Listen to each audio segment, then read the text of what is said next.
Heyo, this is Spectre Divide.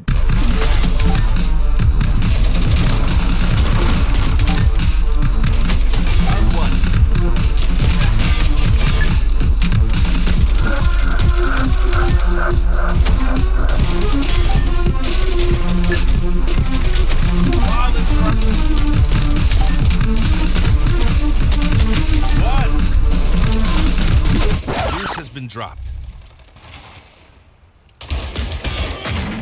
So Spectre Divide released on September 3rd. It's developed and published by Mountaintop Studios, but the reason this game has eyes on it is because of the person that is advising on this game, which is Shroud, who is arguably, I would say, one of the most recognizable FPS gamers in the entire world.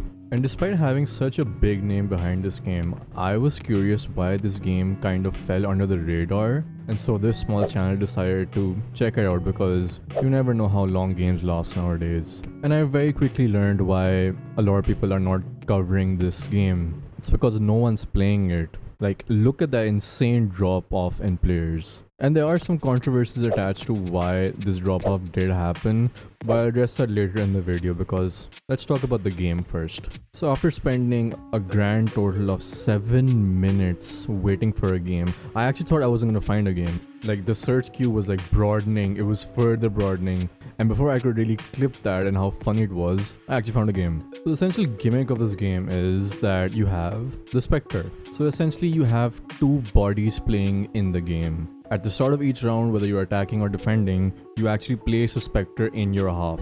And if you die, you become your Spectre and where they were placed. So effectively you have 2 lives per round, and so a 3v3 becomes a 6v6. And this game is definitely borrowing elements from Valorant, from the smokes and the abilities, the use of agents, and holy shit, what is this flashbang? Based on this gimmick, I immediately thought I would hate this game because it's like, you know, innovating for the sake of innovating, and gameplay wise it wasn't gonna work out. But I'm surprised to tell you, I actually really enjoyed it. The gameplay and like sort of the tension in rounds is really fun because if you have a Spectre somewhere like, you know, hidden, if you get a kill, you don't know where that person's Spectre is gonna come from. And so like 1v1 situations where like you kill someone and their Spectre's hiding somewhere, you don't know where that's gonna show up. And so it is really interesting, and I really like this mechanic of using a Spectre essentially having 2 lives. But let's talk about this art style, because this art style is so cool. Like, menus and everything, it looks really nice and really unique, I would say.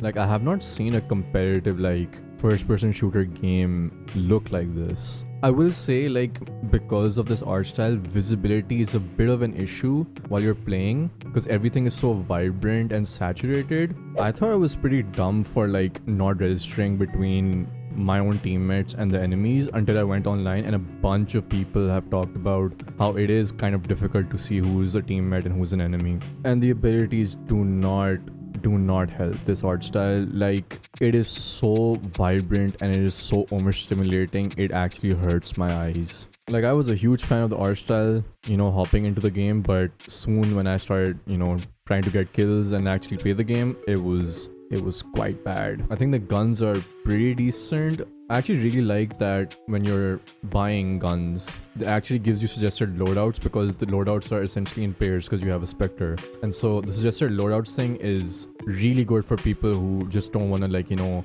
overthink their purchases. The way kills are registered are a bit goofy, I would say. Like, it's a bit weird at times when kills are registered, but like, it's nothing crazy. Performance wise, the game ran pretty well also. Game storage is a huge concern of mine, and so you'll be happy to know that the game comes at around 20 gigs of space, which is honestly pretty good. And so overall, I would say the game has a solid concept and it actually innovates on the traditional tactical shooter. And there is a lot of potential in terms of what insane plays you could pull off if you literally have another body in the round. But I would say genuinely, in terms of criticisms, ditch the abilities. Like, I don't think this game needs abilities. Just stick with, like, you know, your grenades and flashbangs and just stick with the Spectre gimmick, and I think this game as a whole would feel much better in an ideal world. But in this world, this game is attached to certain controversies that we need to discuss. The first being the price of cosmetics in this game. $70 for a bundle. Are you crazy? And guess what? The original price was $90.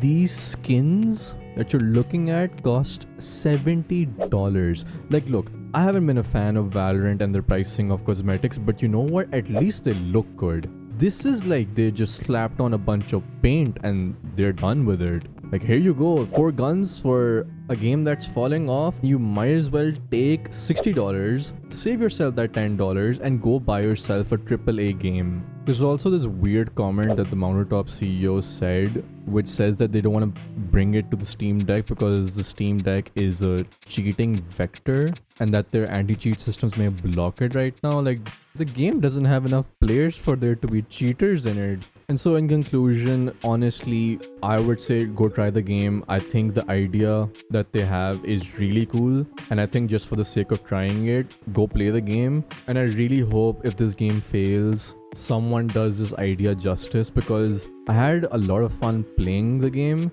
and all the controversy surrounding it is just really annoying to see, especially when it's coming from the obvious places like microtransactions and cosmetics. Like, the audacity to, like, you know, price your cosmetics that high when you have games like Valorant that have their player base in the millions every day. If you're looking for a new first-person shooter game, I would highly recommend Echo Point Nova. I covered it in my previous video, which you can find right here. Thanks for watching. Like and subscribe. It's free for you, but it's priceless for me. Go check out my music and go drink some coffee.